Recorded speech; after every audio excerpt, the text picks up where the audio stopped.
अपने ही चंचल मन को अपने ही बस में करके एकाग्रता, स्थिरता एवं स्वयं अपने आप में शांति का अनुभव करने के बाद स्वयं मैं कौन हूं को जानने की दृष्टि से साधना करते करते आज 1115 दिन हो गए। तारीख 26 नवंबर सन 2024,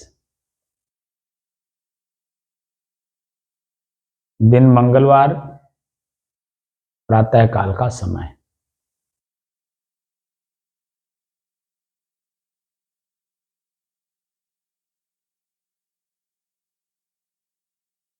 मन क्या है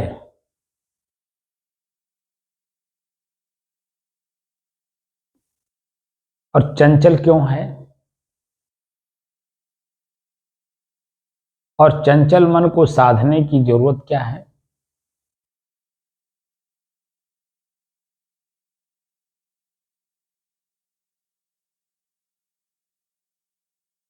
हम क्यों अपने मन को साध रहे हैं?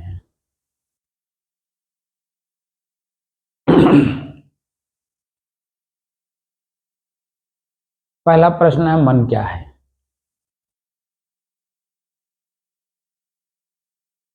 दूसरा प्रश्न है, चंचल क्यों है?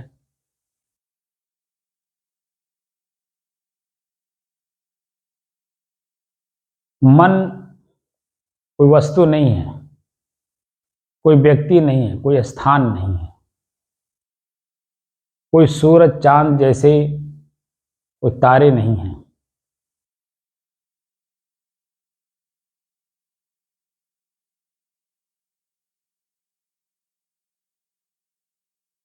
मन आपका ही बनाया हुआ है। और मन बनता कैसे है? हमारा आंख अभी देखिए बंद है, तो सामने कोई दृश्य है या नहीं है कि आंख देख करके ना पहचान रहा है, ना जान रहा है, ना समझने का कोशिश कर रहा है, क्योंकि आंख बंद है। लेकिन यही आंख जब खुलता है, हम सबका, आप लोगों का भी, हम साधकों का भी, सामान्य व्यक्तियों का भी,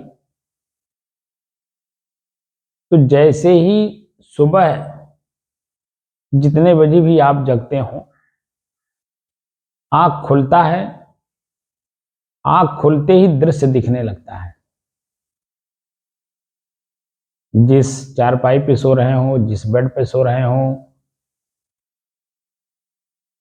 जिस पलंग पर सो रहे हो, आप कहीं भी हो, किसी भी जगह आप रात में सोए, सुबह जगना ही जगना है। तो जैसे ही जगते हैं, आंख खुलता है, वैसे ही आप देखेंगे कि आंख से दृश्य देखना शुरू कर देता है। अब दृश्य किसका हो सकता है? खाली कमरे का भी हो सकता है। कमरे में जो आपने पर्दे लगाए होंगे, पर्दे का कलर दिखेगा, अलमारी रखे होंगे,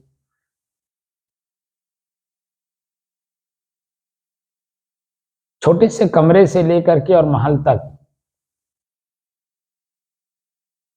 कहीं भी आप अगर सोए हैं, तो जैसे ही आंख खुलता है, जो कुछ भी आपको दिखता है,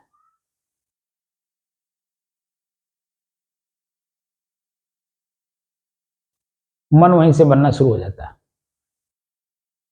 जो कि जिस वस्तु को आपका आंख देख रहा है, वो वस्तु अपनी जगह पर स्थिर है, चाहे वो पर्दा हो, चाहे अलमारी हो, चाहे बिस्तर रखा हो, चाहे सामान रखा हो, टीवी रखा हो, फ्रिज रखा हो, जो भी रखा हो,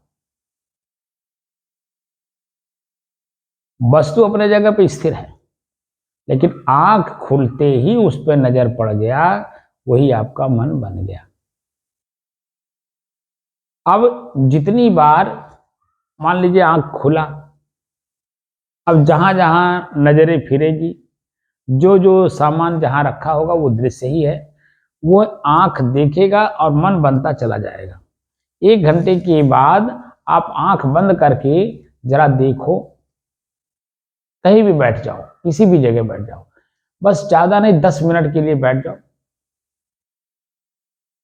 आप देखेंगे कि जो कुछ भी आंख ने देखा है वह हमारे स्क्रीन पर है, अंदर स्क्रीन पर वही दृश्य दिखने लगता है और कुछ नहीं दिखेगा। जो आपने आंख खोल करके देखा और वही मन बना।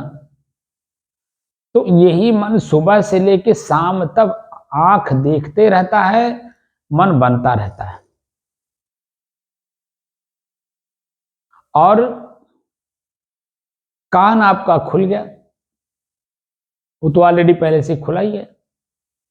तो कान के पास जो शब्द जाता है, किसी का भी हो, तो वो शब्द वो व्यक्ति बोलने वाला नहीं रह जाता, वो वहीं समाप्त हो जाता है। बोलने वाला बोलता रहता है, कान हमारा सुनता रहता है, मन बनता रहता है। अब वो शब्द किसके किसके हैं, किसके हैं तो कितने प्रकार हो जाएगा। अगर आप संत का सानिध्य लिए हुए हैं तो संत जैसा मन बनेगा, वैराग्यवान होगा। अगर आप विद्वानों का संगत ले रहे हैं तो कान शब्द सुनेगा। अब वो विद्वता वाली ऊर्ध्वमूल मद शाखम अस्वस्थम प्रावरभ्यम छंदांस्य पर्णानि यस्तम वेद सवेदवित। खैर ये तो संतों की भाषा है, विद्वानों की भाषा है। ओम यज्ञेन यज्ञमय जंत देवा।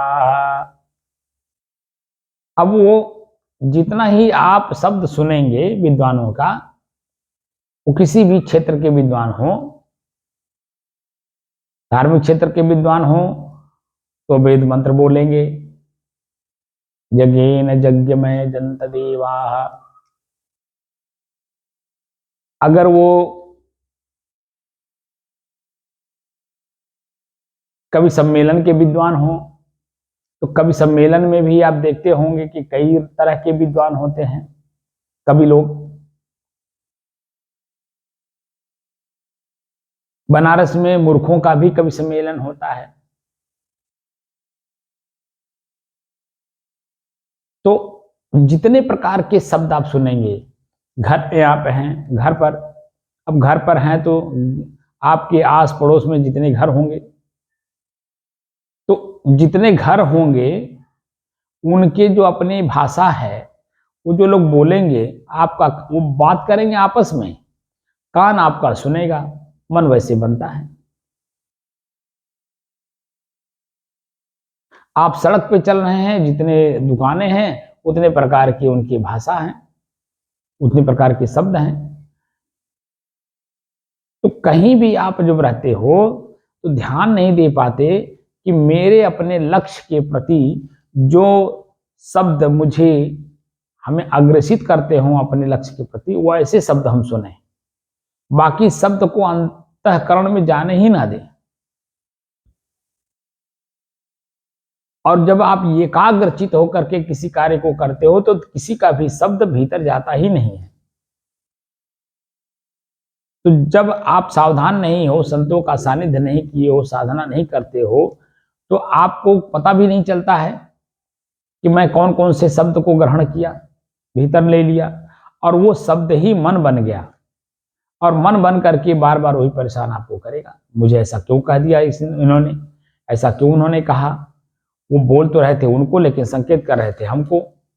अब वो तरह तरह का मन भीतर बनता जाएगा, वही आपको चंचल करता है। आजकल जो तनाव का कारण बन रहा है वो इसीलिए कि हम दूसरे का शब्द अपने भीतर ले रहे हैं, और मुझे अपने किस शब्द पर चलना है एकाग्रचित होकर के, उसका कोई पता लता नहीं है, क्योंकि मन एकाग्रचित है नहीं। और जब एकाग्रचित नहीं है तो स्थिर नहीं, और स्थिर नहीं है तो शांत मन से उस कार्य को करेगा नहीं जिस काम का लक्ष्य उठाया है। चंचल तो आप जब से जागते हो और जब तक सोने नहीं जाते हो या कहीं भी बैठे बैठे नींद ना आ जाए तब तक जो आंख देखता है, कान सुनता है, जीभ चखता है, पैर चलता है, हाथ कुछ करता है, इन्हीं लोगों का क्रिया का संस्कार में ही मन है।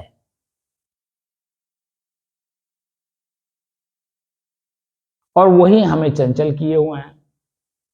तो अब हम अपने ही मन को अपने बस में करना चाहते हैं। तो बस में करने से पहले पहले एक लक्ष्य बनाओ कि हमें यही कार्य करना है। कोई भी लक्ष्य बना लो। हमें नहीं कहते कि अब मुक्ति वाला ही, अध्यात्म का ही मैं कौन हूं, स्वर्ग पाना चाहता हूं, नरक पाना चाहता हूं, गोलोक पाना चाहता हूं, सतलोक पाना चाहता हूं। कौन सा धाम चाहते हो? संसार का कोई लक्ष्य चाहते हो? हवाई जहाज चलाना चाहते हो, हेलीकॉप्टर चलाना चाहते हो, या प्राइवेट जेट उड़ाना चाहते हो, ट्रेन चलाना चाहते हो, बस चलाना चाहते हो, ट्रक चलाना चाहते हो, कार चलाना चाहते हो? जो भी आप एक लक्ष्य बनाओ।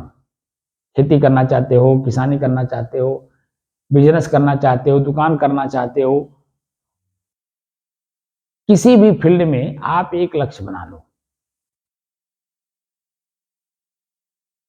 कल फेसबुक पर मैं अपना वीडियो अपलोड कर रहा था, तो अपलोड करते ही एक फेसबुक पर हमें दिखाई दिया, दो चीजें दिखाई दिया। एक तो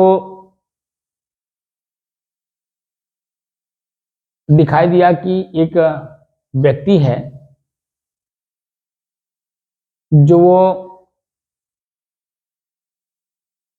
शब्द को लिखता है और इतना सुंदर ढंग से लिखता है कि पूछो मत। तो अमिताभ बच्चन का, उनके पिताजी एक कविता लिखे थे। उस कविता को अमिताभ बच्चन के मुंह से कहलवा करके और उस आदमी का चित्र बनाता हुआ, जो आदमी है वो आदमी, ये दोनों पंजे नहीं है, दोनों हाथ के पंजे नहीं है, और यहां से ऐसे पकड़ करके वो लिखता है ऐसे करके। तो उसको दिखाया कि कोशिश करने वालों की हार नहीं होती। अमिताभ बच्चन के पिताजी हरिवंश राय बच्चन जी ने इस लेख को लिखा है और अमिताभ बच्चन जी ने इसको अपने मुंह से एक्सप्लेन किए हैं। वो बोलता हुआ और उस आदमी का वो लेख लिखता हुआ चित्र आता है। तुमने उसको पूरा देखा? इतना सुंदर ढंग से लिखता है। कोई भी शब्द लिखवा लीजिए, कहीं लिखवा लीजिए, किसी प्रकार से लिखवा लीजिए। वह पटना में बिहार सरकार ने उसको जगह जगह पर दीवार पर पेंटिंग करने के लिए, लिखने के लिए उसको प्रेरित किया है। तो उसके हाथ, दोनों हाथ नहीं, दोनों मतलब पंजे नहीं है, उससे लिखता है। दूसरा वीडियो हमने देखा कि एक बालक है जो उसके यहाँ कंधे से ही दोनों हाथ नहीं है, वो मुंह से बनाता है। उनके उस बालक की उम्र अभी हमको लगता है 7-8 साल रही होगी, मैंने 10 साल से कम, 5 साल से ऊपर। उसके साथ एक आर्टिस्ट हैं जो ब्रश को पेंट में डुबो करके उसके मुंह में पकड़ाते हैं और उस मुंह से वो पेंटिंग करता है। और वो वही अमिताभ बच्चन का ही, हरिवंश राय बच्चन जी का लेख और अमिताभ बच्चन के मुंह से कहलवाया हुआ, कोशिश करने वालों की कभी हार नहीं होती। तो उस मुंह से अमिताभ बच्चन का ही चित्र बनाता है, इतना पूरा पका दे, और मुंह से बनाता है। बोलिए, तो कोशिश करने वालों की कभी हार नहीं होती। एक कई लाइनें हैं, उस लाइनों को आप नेट पर भी है, वो पढ़ भी सकते हैं। और हरिवंश राय बच्चन जी का वो कविता है, उसको आप सुन भी सकते हैं, पढ़ भी सकते हैं। तो कोई भी कार्य असंभव नहीं है। कोई भी लक्ष्य उठाइए, जैसे जिसका दोनों पंजा नहीं है, वो आप देखिए, ना वो पान खाता है, ना बीड़ी पीता है, ना सुर्ती खाता है, ना सिगरेट पीता है, ना दारू पीता है, ना मांस खाता है, ना अंडा खाता है। एकदम सात्विक विचारधारा का व्यक्ति, और अपना एक लक्ष्य बनाया है शरीर का भरण पोषण करने के लिए। वो किसी से मांगता नहीं, किसी के पास जाता नहीं, हाथ नीचे करता नहीं, अपने आप को गिड़गिड़ाता नहीं है कि मेरे पास कुछ नहीं है, मैं कैसे जीऊं, कैसे रहूं, कैसे खाऊं पीऊं। तो उसने अपने ही अंदर की कला को उभारा, मन को एकाग्र किया, मन में एकदम बिल्कुल स्थिर, मन को स्थिर किया, और लेखनी लिखने का उसने कार्य किया। और आज पूरे बिहार सरकार ने उसको काम दे रखा है। तो उसकी लेखनी की भी, उसकी कला है, अंदर की कला। इसीलिए सदगुरु कबीर कहते हैं, मानुष तेरा गुण बड़ा, मांस न आवे काज, और हाड़ न होते आभरण, त्वचा न बाजन बाज। तो आपके अंदर की जो शक्ति है, खुद की शक्ति, उस शक्ति पे जब आप विश्वास करते हो, तब कोई भी लक्ष्य इतना दूर नहीं जिसे आप प्राप्त नहीं कर सकते हो। हाँ, थोड़ा देर सवेर हो सकता है, लेकिन वो मेरे से दूर है ऐसा नहीं है। बस आपको लक्ष्य बनाने की जरूरत है, दृढ़ता से। तो उसमें चलने के लिए आपके पास कितने प्रकार के लोग आपका सहयोग करते हैं, कहाँ कहाँ सहयोग करते हैं, कैसे कैसे सहयोग करते हैं, कितने लोग आपका विरोध करते हैं, कहाँ कहाँ करते हैं, कैसे कैसे करते हैं। लेकिन आप अपने लक्ष्य पर जब एकाग्रचित होकर के चलते हो, तो जो विरोध करने वाले हैं वो अपना कुछ भी बोलें, उससे कोई फर्क नहीं पड़ता। जो सहयोग करने वाले हैं, उनका सहयोग लेकर के आप उस अपने लक्ष्य के प्रति आगे बढ़ जाते हैं। तो प्रकृति में दो चीजें हमेशा चलती रहती हैं, 50-50। इतिहास उठा करके देख लीजिए, चाहे हिंदू हो, मुसलमान हो, सिख हो, ईसाई हो, यहूदी हो, पारसी हो, कोई भी हो, किसी के भी महापुरुष कहीं भी रहे हो, हैं तो मनुष्य ही। आप उन्हें कहीं भी देखोगे कि तो 50% उनके समर्थक होते हैं और 50% उनके विरोधी होते हैं। कहीं भी, हिंदू हो, मुसलमान हो, सिख हो, ईसाई। अब इनके भी जहां में महापुरुष हो, आप अपने ही परिवार में ले लो, आप अपने ऊपर ले लो, आप स्वयं अपने आप में देख लो कि आपको चाहने वाले कितने हैं, आपको नकारने वाले कितने लोग हैं। तो जो लक्ष्य बना करके आप लेकर के चलते हो एकाग्र मन से, स्थिर मन से, उसमें जो उस कार्य को करने वाले लोग हैं वो आपका समर्थन करते हैं। जो आपके उस कार्य को न करने वाले लोग हैं वो आपका विरोध करते हैं, क्योंकि वो अपने लक्ष्य पे चलते हैं और उनके लक्ष्य में आप लगते हो कि वो उनका विरोधाभासी, और आपको लगता है कि वो मेरा विरोधी है। दोनों में आपसी कंफ्यूजन है, आपसी संशय है, जो कि दोनों अपने अपने लक्ष्य पे चल रहे हैं। वो जो आपका विरोध करते हैं वो तो उस कार्य को करते नहीं, इसलिए समझदार है नहीं, इसलिए आपका समर्थन नहीं करते। तो आपको लगता है कि ये मेरा विरोध कर रहे हैं, क्योंकि आपका मन स्थिर नहीं है। उसकी बात को सुन लिया तो परेशान होने लगा, ये मेरे जैसा क्यों कह दिए, मैंने क्या गलती कर दिया। अब वो अंदर अंदर जो है अपनी गलती ढूंढने लगेगा, परेशान होगा, दुखी होगा। तो जब आप उसकी बात को आप ले लोगे, ग्रहण कर लोगे, तो परेशान रहोगे ही, और आप अपने कार्य को उतनी देर तक छोड़ दोगे। तो जितना देर अपना काम आप छोड़ेंगे उतना आप पीछे हो जाएंगे कि नहीं। इसीलिए किसी की भी बात, कोई भी व्यक्ति कहीं लक्ष्य बनाया हो तो किसी की भी बात को सुने तो, लेकिन उसे अपने लक्ष्य के प्रति समझ जाए कि ये मेरे लक्ष्य में सहयोगी नहीं है, क्योंकि इनका लक्ष्य अलग है। तो उनके लक्ष्य में मैं फिट नहीं बैठ रहा हूं, इसलिए वो मुझे विरोध समझ रहे हैं।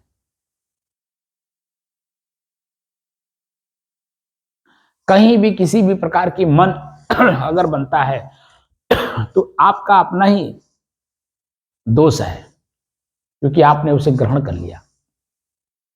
अब अपना दोष हमें देखना है, जानना है, समझना है और धीरे से अपने जीवन से निकाल देना है। तो चलना कहाँ है, ग्रहण किसे करना है, जो मेरे लक्ष्य के प्रति समन्वय दृष्टि रखता हो, उसका सहयोगी हो, ऐसे लोगों का सहयोग लेकर के अपने काम के प्रति आगे बढ़ जाइए। मैं साधना करा रहा हूं मुक्ति का, कि जिसको मुक्ति चाहिए, वास्तव में अपने इसी शरीर से सदैव के लिए मुक्त होना चाहता है। क्योंकि मैं ऋषि परंपरा से बिलोंग करता हूं, ऋषियों के सानिध्य में आकर के मैंने उस चीज को देखा है, जाना है, समझा है, प्रयोग भी मैं कर रहा हूं। तो जिसको मुक्ति चाहिए, यानी शरीर ही नहीं चाहिए जिसको, ऐसे व्यक्ति को मेरा सानिध्य पकड़ना चाहिए। साधना उन्हें करना चाहिए जिन्हें ये संसार सारा दुखालय ही दुखालय दिखता हो, चारों तरफ से आग जल रही हो, झुलस रहा हो, उसी में पीड़ित हो रहा हो, चिल्ला रहा हो, ऐसे लोगों के लिए है। मेरा लक्ष्य मुक्ति का है, सदैव के लिए ना शरीर रहेगा, ना दुख हम झेलेंगे। जो कहानी है कि ना रहेगी बांस, ना बजेगा बांसुरी। तो जब हम शरीर ही नहीं धारण करेंगे, तो आंख नहीं होगा तो देखेंगे क्या, कान होगा नहीं तो सुनेंगे क्या, जीभ होगा नहीं तो चखेंगे क्या, लिंग होगा ही नहीं तो हम किसी स्पर्श विषय को लालायित होकर के चाहने की कोई जरूरत ही नहीं, पैर होगा ही नहीं तो चलेगा नहीं, हाथ होगा ही नहीं तो कुछ करेगा ही नहीं। तो अपने जगह पर हम स्थिर रहेंगे, शांत रहेंगे और एकरस बने रहेंगे और अपनी शुद्धता में हम एकदम बिल्कुल शुद्ध रहेंगे। क्योंकि मैं जो आप लोगों को साधना की पद्धति में हर चीज को दर्शा दिया हूं, उन चीजों को एक बार आप लोग रीड करिए। ऐसे खाली रीड करने से नहीं होगा, वो मेरे सानिध्य में जब आप लोग साधना करोगे तब आपको लगेगा कि वास्तव में कुछ मिल रहा है, कुछ समझ आ रही है। ऐसे मनमाने तरीके से तो विश्व में सभी लोग कर रहे हैं, मनमानी तरीके से। लेकिन जब हम किसी विशेषज्ञ के सानिध्य में करते हैं तो सदगुरु कबीर ऐसे पॉइंट पे कहते हैं कि परखत खरी परखावत खोटी। हम जो चीजों को परख करते हैं वो सत्य दिखने लगता है, लेकिन जब कोई उसका विशेषज्ञ समझाता है तब समझ में आता है ये खोटी है कि खरी है। तो मन चंचल है, क्यों चंचल है, तो हम अपने खुद दोषी हैं। आंख को देखने के लिए लगा दिए, कान को सुनने के लिए लगा दिए, जीभ को चखने के लिए लगा दिए, पैर को चलने के लिए लगा दिए, हाथ से कुछ करने के लिए लगा दिए, तो चंचल होगा ही मन। और शाम तक हम अपने तरफ तो देखते नहीं, इन्हीं इंद्रियों के द्वारा जो कुछ ग्रहण करते हैं हम उसे ही देखने लगते हैं। तो सुबह जगे आप, तो सुबह जब जगे जो दृश्य देखे वो शाम तक रह जाएगा। अगर होगा भी तो अपनी जगह पे स्थिर होगा। आपके साथ साथ आप जहां जहां जाते हो वहां वहां थोड़ी जाता है। आपका मकान, आपका दुकान, आपका घर, आपका फील्ड, आपके घर के अंदर में जो अलमारी है, फ्रिज है, टीवी है, या जो कुछ भी आप रखे हो, वो क्या आपके साथ साथ आपके उठ के चलता है? चलते तो सिर्फ आप हो, मस्तिष्क में उसे स्टोर कर लिए हो, बस और कुछ नहीं। तो जो स्टोरेशन है आपके मन के अंदर में, उसे खाली कर दो।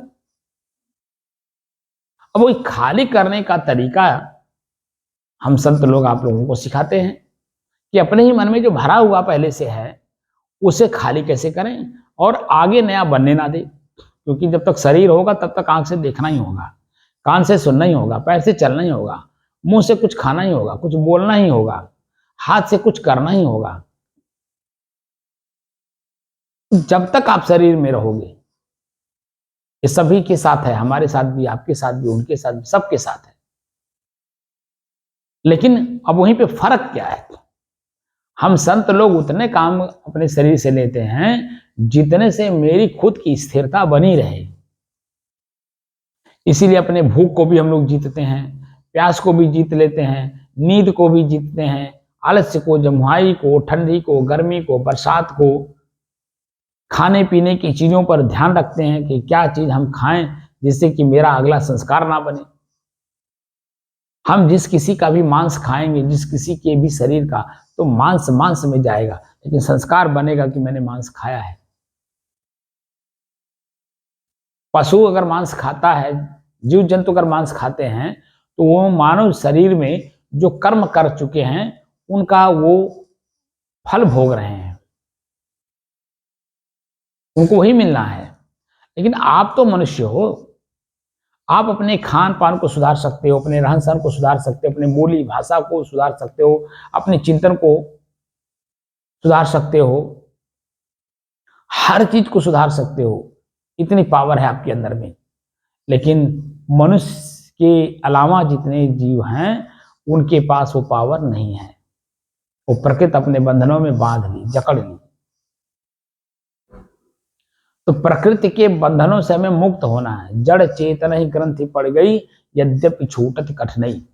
तो जो कठिन कार्य है, उस कठिन काम को हम सहज करना चाहते हैं कि अपने जो जड़ चेतन का गांठ गांठ पड़ गई है, ग्रंथि माने गांठ, मन के अंदर में मन बन गया, बुद्धि बन गई, चित्त बन गया, उसको कैसे खोलें, कैसे उस गांठ से अपने आप को हम मुक्त करें। उसी को कहते हैं एक शब्द में वासना। वासना रूपी गांठ हमारे मन मस्तिष्क में वो स्थिर हो गया है, और स्थिर होने की वजह से हमें जन्म मरण के चक्र में डाल दिया है और प्रकृति अपने जद में ले ली है। हम प्रकृति के बस में हैं। हम प्रकृति को अपने बस में नहीं कर पा रहे हैं, बल्कि प्रकृति हमें अपने बस में कर रखी है। शरीर को मैं मान लिया हूं कि मैं ही शरीर हूं, इसलिए प्रकृति हूं और प्रकृति के जद में हूं। अब जो प्रकृति करेगी कराएगी वही मैं करूंगा। लेकिन संत के शरण में आप जब जाओगे तो साधना पड़ता है। धीरे धीरे साधते साधते साधते अभ्यास करते करते वो चीजें आपके बस में हो जाती हैं जो जिसके बस में आप हो। समय का फेर होता है, समय का बदलाव, जैसे जैसे समय का बदलाव आता जाएगा आपके बस में प्रकृति होती चली जाती है। आप प्रकृति के बस में नहीं रहते हो, बल्कि प्रकृति आपके बस में हो जाती है। बस वही करना है कि अपना ही शरीर, शरीर की क्रियाएं, उनसे बने हुए संस्कार हमारे अधीन हो, ये हमें काम करना है। तो मन की चंचलता जो बार बार हम सोचते रहते हैं, या जब बार बार जो देखा हुआ दृश्य हमारे मन मस्तिष्क में आता रहता है, वही मुझे चंचल किए हुए। अब उसे मुक्त होने के लिए एक ही काम करिए, एक लक्ष्य बना लीजिए, बस उसी में देखिए आपके मन स्थिर हो जाएगा उसी एक लक्ष्य पे। सांसारिक चीजों को पाने के लिए आपको कार लेना है। अभी जैसे एक लड़का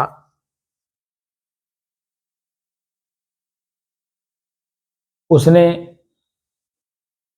चाबी बहुत लोगों को मैंने कार खरीदते हुए देखा है, वो फोटो अपलोड करते हैं फेसबुक पे या व्हाट्सएप पे भेजते हैं। तो कार की चाबी लेते हुए अपने 2-4 लोग होते हैं और उधर कंपनी के 2-4 लोग होते हैं, और बीच में कार होती है। चाबी देते हुए, चाबी लेते हुए का फोटो खींच करके वो फेसबुक पर भी अपलोड करते हैं और व्हाट्सएप पर भी भेजते हैं। लेकिन एक लड़के को मैंने देखा कि उसने ना लेता हुआ ना देता हुआ ना अपना फोटो कार के साथ लेते हुए का खींचा है, और ना ही किसी को देते हुए, चाबी देते हुए का फोटो है। सिर्फ कार है, जैसे शोरूम में खड़ी रहती है कार, बस उसी कार का फोटो खींच करके फेसबुक पे अपलोड कर दिया कि आप लोगों की कृपा से इसे अपलोड करने का साहस जुटा पाया हूं। अपलोड करने के लिए ऐसा लिखा है। अब उसके कमेंट में लोगों ने कहा बधाई हो आपको।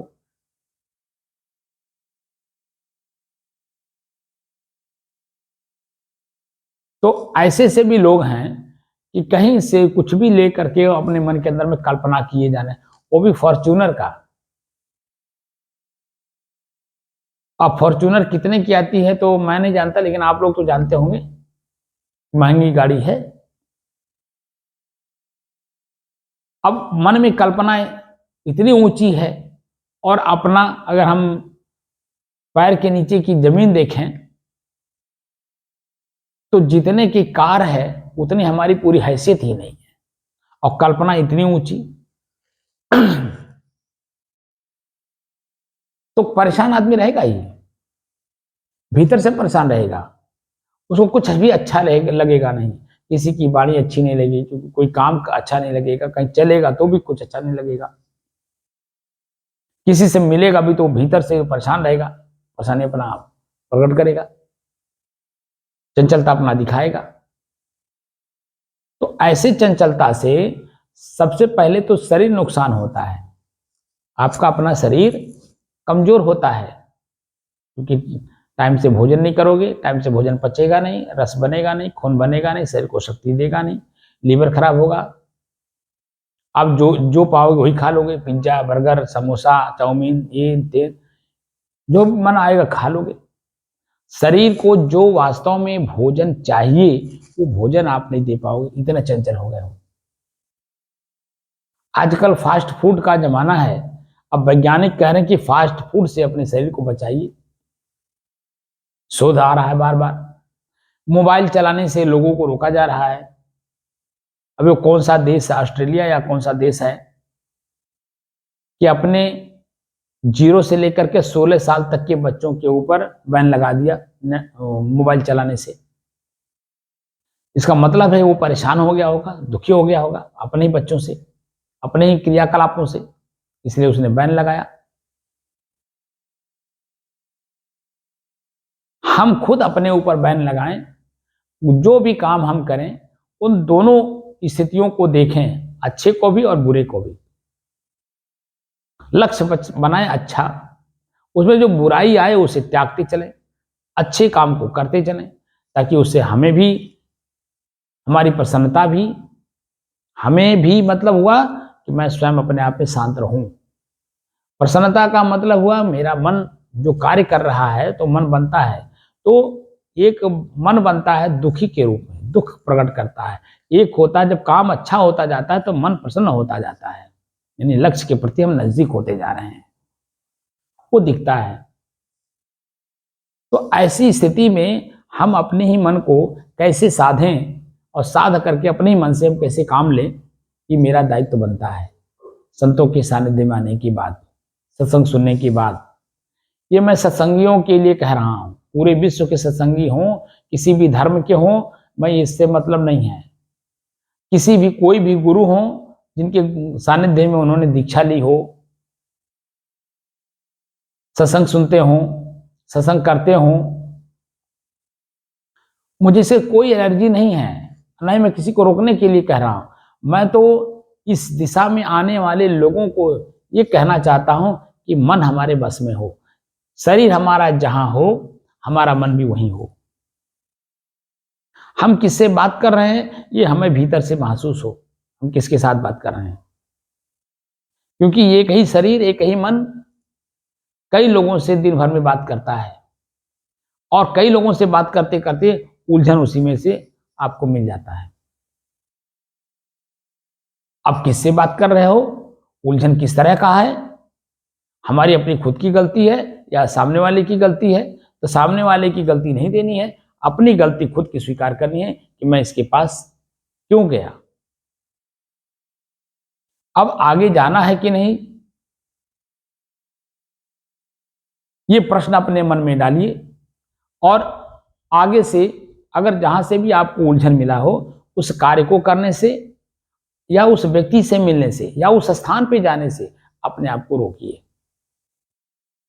जितना आप अपने भीतर से स्थिर होंगे, बाहर की सारी क्रियाएं अपने आप रुकती चली जाएंगी, क्योंकि आपको सहन करने की क्षमता आ गई। तो हम लोग जो साधना कर रहे हैं, मेरे खुद के जो साधना है जो मैं आपको करा रहा हूं, हम ऋग्वेद काल से लेकर के और महात्मा कबीर साहब के समय तक जो अध्यात्म में आने की विधियां हैं, मैं कौन हूं, मैं क्या कर रहा हूं, मैं खुद परेशान क्यों हूं, किसके कारण से, उन सब कारणों को ढूंढने, जानने, समझने, देखने और उनको अपने जीवन से निकाल करके फेंकने के लिए साधना कर रहे हैं, ताकि मैं जो हूं उसे देख सकूं, जान सकूं, समझ सकूं और अपने आप में ही रह करके सदैव के लिए प्रकृति से मुक्त हो जाऊं। क्योंकि जब भी आप शरीर धारण करोगे, शरीर आपका प्रकृति का है और इसमें उलझन एक नहीं, लाख नहीं, करोड़ नहीं, अरब नहीं, कितने हैं अनगिनत, पता नहीं चलता है कितने उलझन है।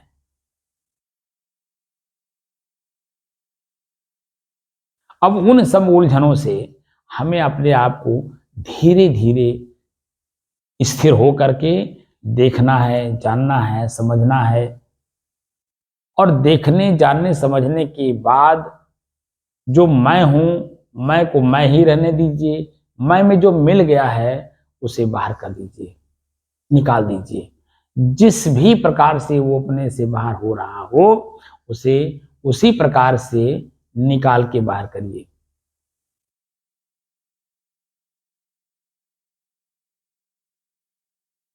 भूख सबसे ज्यादा परेशान करता है। भूख भूख शरीर का हिस्सा है। शरीर है तो ठंडी है, गर्मी है, बरसात है, रूप है, दृश्य है, शब्द है, सब कुछ है। तो शरीर की आसक्ति एक एक करके धीरे धीरे निकालने का प्रयास करिए, जिससे कि आपको अपने आप का परिचय हो सके कि मैं कौन हूं। ऐसे मौखिक रूप से मैं कैसे बता दूं कि आप क्या हो? बता भी दिया कि शुद्ध हो तो कैसे समझोगे? बुद्धि स्तर पे ले जाओगे तो भी वो वहां अशुद्धि रहेगी। कान ने मेरे शब्द को सुना, मन बना, तो मन बन गया। अब वो चित्त पे जाएगा तो मैं शुद्ध कैसे हूं, शुद्धता का परिचय कैसे करूं? अब तरह तरह के चित्त प्रश्न प्रश्न करेगा। अब वो बुद्धि में निश्चय कराएगा, यार ये तो खाली झूठ बोलते हैं, मैं शुद्ध हो ही नहीं सकता। वो प्रश्न मानता चला जाएगा और उसी उलझन में आप उलझते जाओगे। इसलिए अलग से कुछ जांचने परखने की जरूरत नहीं। जो साधना की पद्धति को देखा हो, जाना हो, समझा हो, प्रयोग किया हो और उसी पद्धति में अपने आप को स्थिर करके अपनी स्थिरता में बना हो, क्योंकि आपको ही चाहिए। तो स्थिर व्यक्ति के पास जब जाओगे तभी आपको अपनी स्थिरता का बोध होगा, अन्यथा आपको चंचल करा देंगे, क्योंकि वो भी खुद चंचल हैं, बुद्धि स्तर पे काम करते हैं इसलिए चंचल हैं।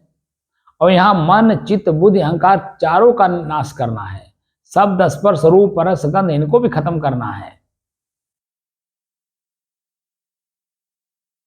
कामना बनने ही नहीं देना है, इच्छा पनपने ही नहीं देनी है। तो मेरी अपनी खुद की स्थिरता अपने आप में बनी रहेगी।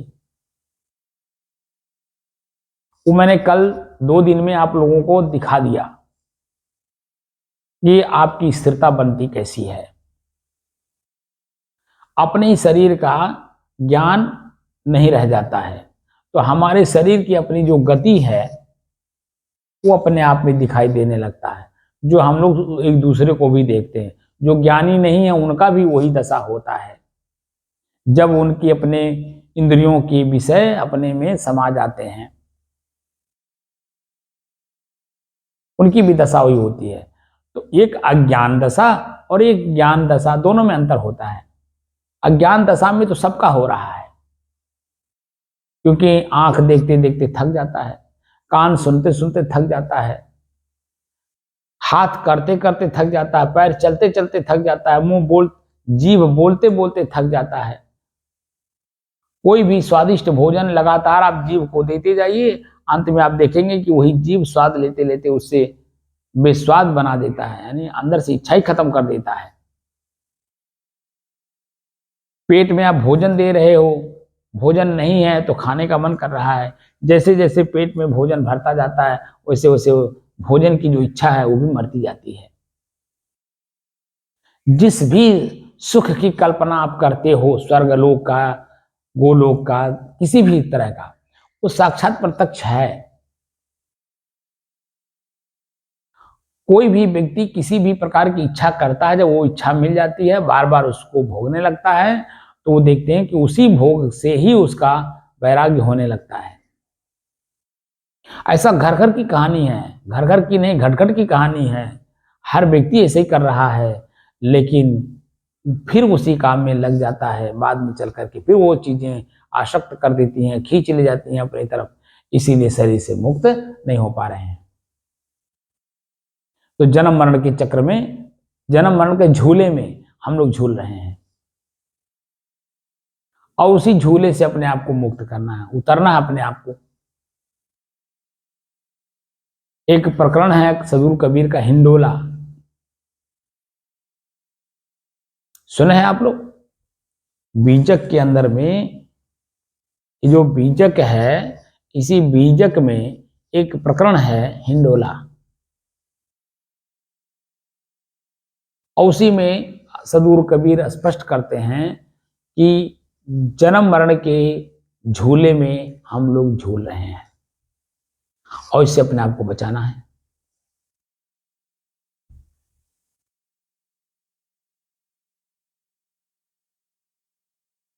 साखी के पहले, साखी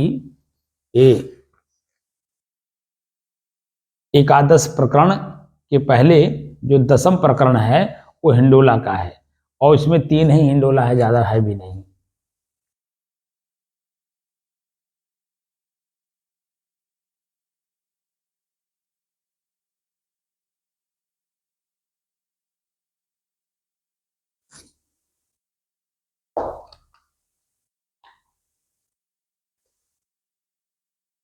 अभी मैं खाली ऊपर ऊपर खाली से बोल करके बता दे रहा हूं।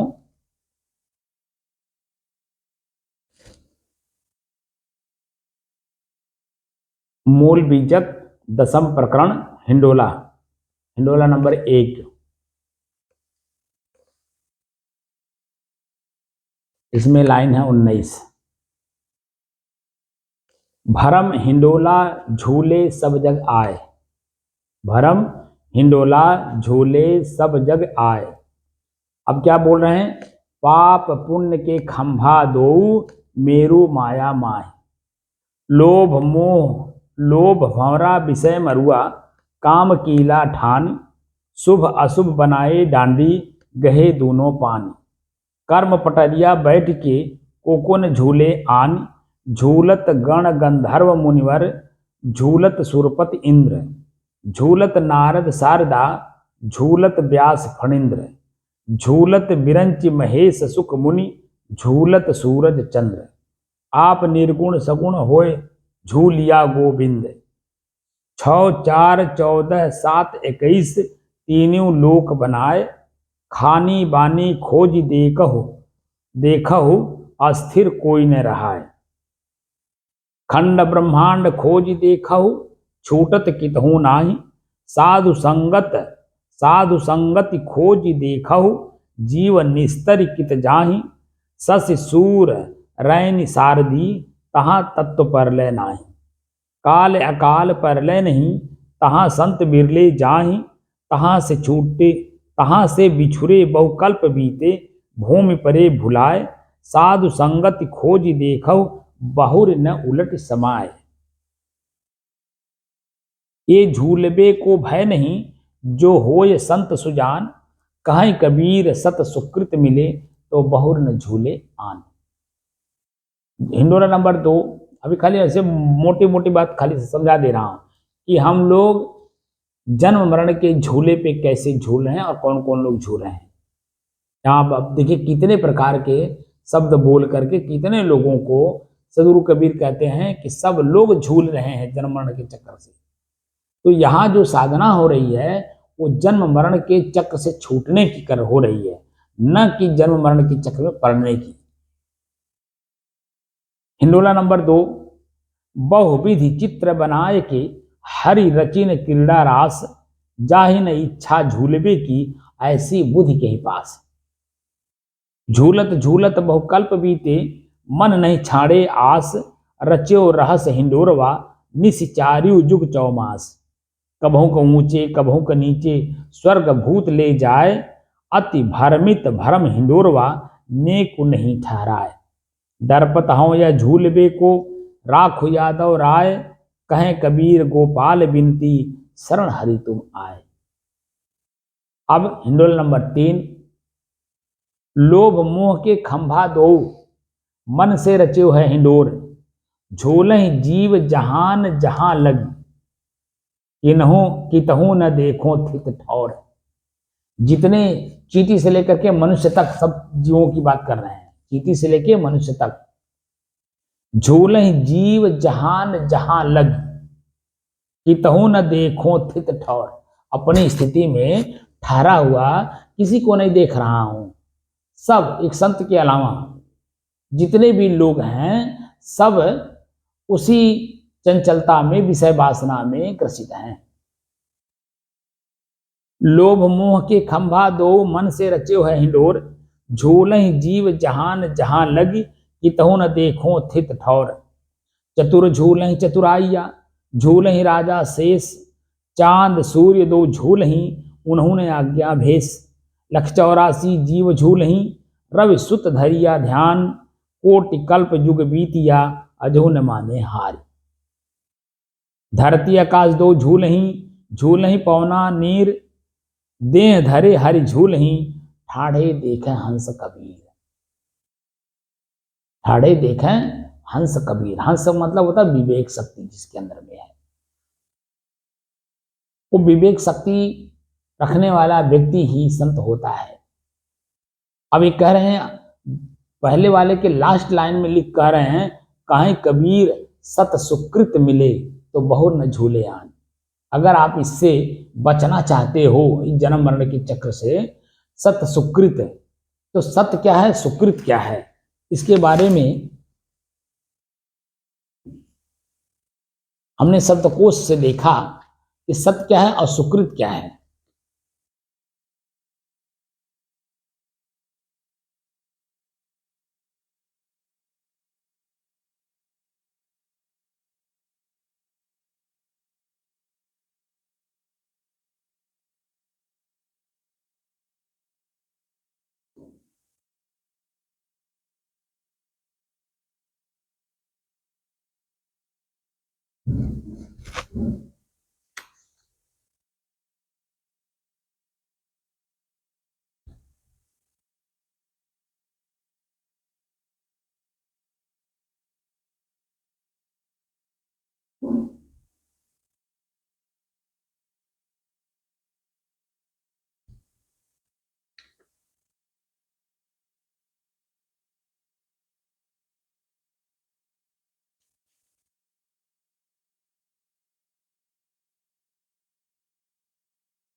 सत्य, सत्य जो उसे कहते हैं सत्य, सत्य को सत्य कहते हैं।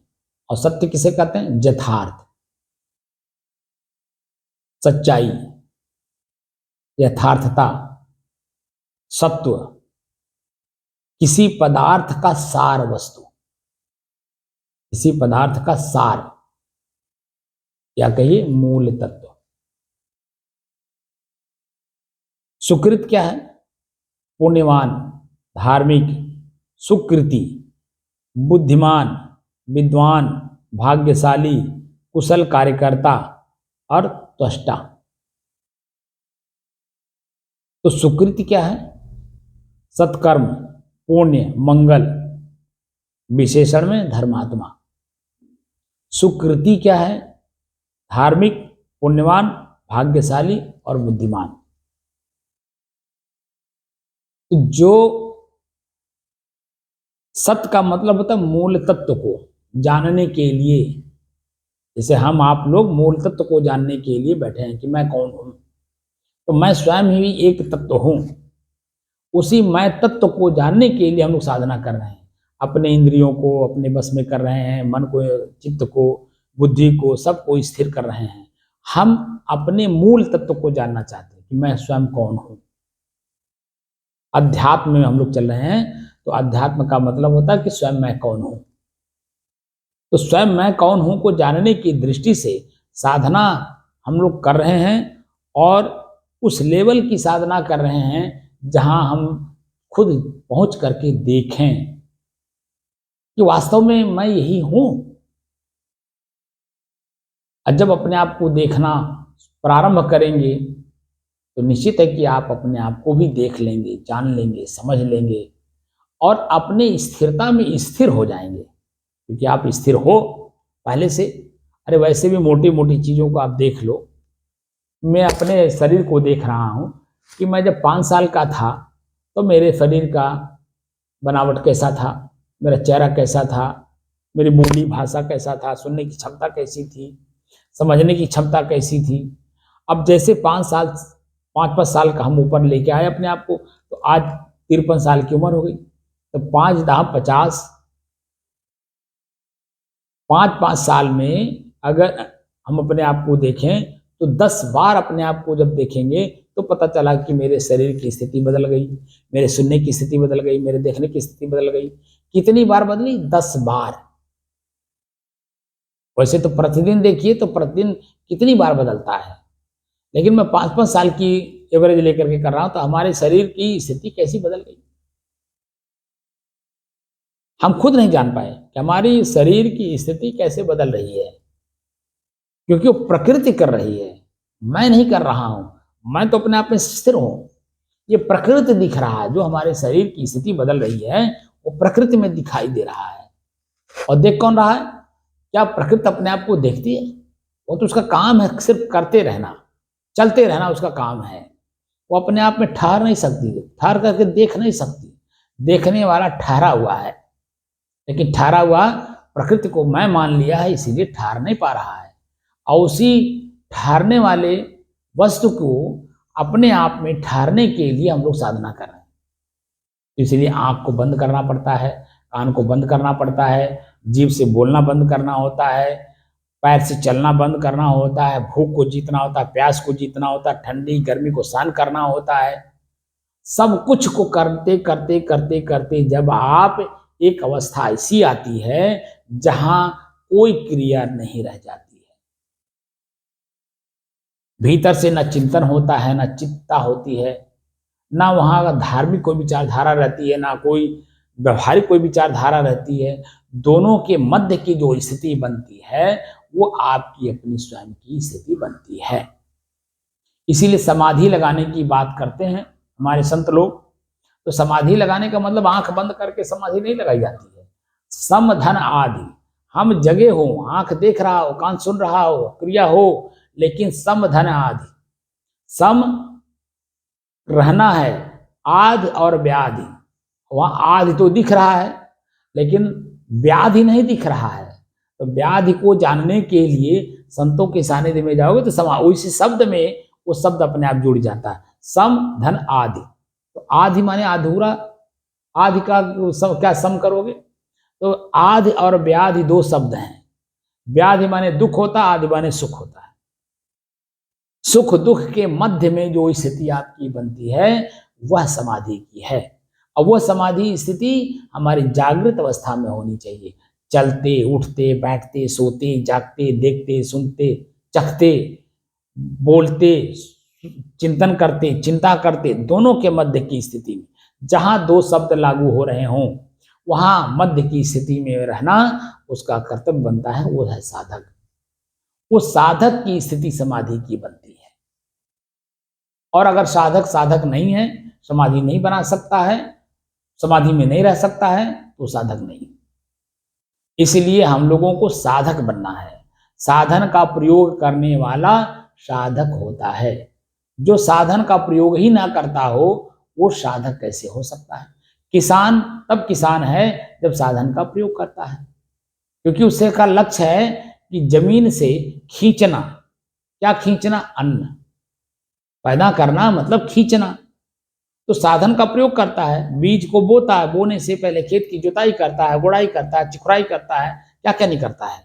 और जब खेत एकदम पूरा फर्स्ट क्लास का खेत बन जाता है तब उसमें किसान बीज डालता है, और बीज डाल करके फिर उसका देख रेख करता है, निराई करता है, पानी देता है, खाद देता है, पशु पक्षियों से बचाता है, जलने से बचाता है, हर तरह से उड़ने से बचाता है, क्योंकि तूफान भी उस समय में बहुत आती है, तो हवाओं से बचाता है। हर तरह से बचा करके जो अपने डेहरी में रख लेता है, तो अपने आप में संतुष्ट होता है कि साल भर के खाने के लिए हमारे पास अन्न हो गया।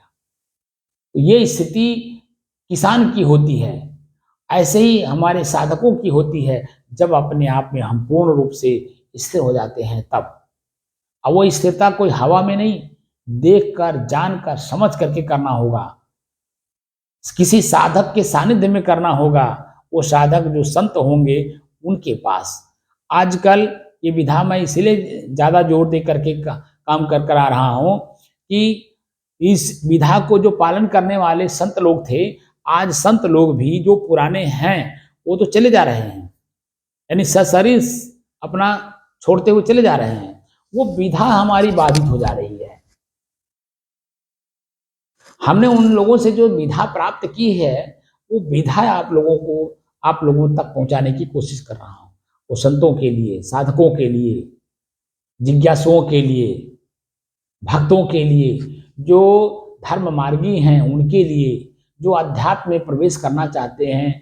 तो अध्यात्म में हम क्यों आ रहे हैं, इस प्रश्न को पहले वो ढूंढ लें, देख लें, जान लें, एक लक्ष्य बना लें और उस लक्ष्य पे काम करने के लिए तत्पर हों, ताकि हमें जो जिन जिन चीज़ों को परित्याग करना है, अब परित्याग करके मुझे कहाँ जाना है, उन लक्ष्यों का उसको जानकारी होना चाहिए।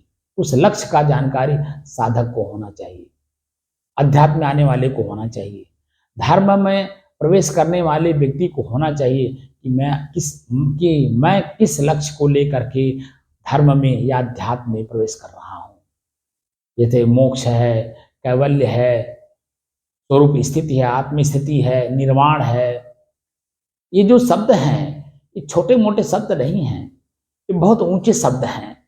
और इन ऊंचे शब्दों पर अपने लक्ष्य को बना करके चलने वाला, बहुत समझिए, समाज में जब तक शरीर रहेगा और शरीर जब तक आपको लक्ष्य मिल नहीं जाएगा, तब तक चलने के लिए दो धारी तलवार लेकर के चलना होगा। जैसे एक तलवार में दोनों तरफ धार हो, इस तरह से चलना होगा कि बीच में कैसे अपने आप को कंसंट्रेट करना होगा, एकाग्र करना होगा, स्थिर करके कैसे चलना होगा। वो सब चीजें आपको मिलती रहेंगी। धीरे धीरे होता है, शनै शनै होता है। जब आप चलोगे, करोगे, तो निश्चित है कि प्राप्त कर लोगे। और जब करोगे ही नहीं, चलोगे ही नहीं, तो सदगुरु कबीर कहते हैं, जो बैठा है वो क्या करेगा। अरे जो चलता है वही कुछ करता है, गिरता है फिर उठ के चलता है।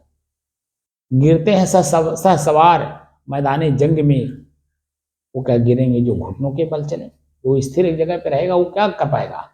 इसलिए संतों के सानिध्य में जाइए और अपने आप को जानने का भरपूर प्रयास करिए। साहेब बंदगी साहेब।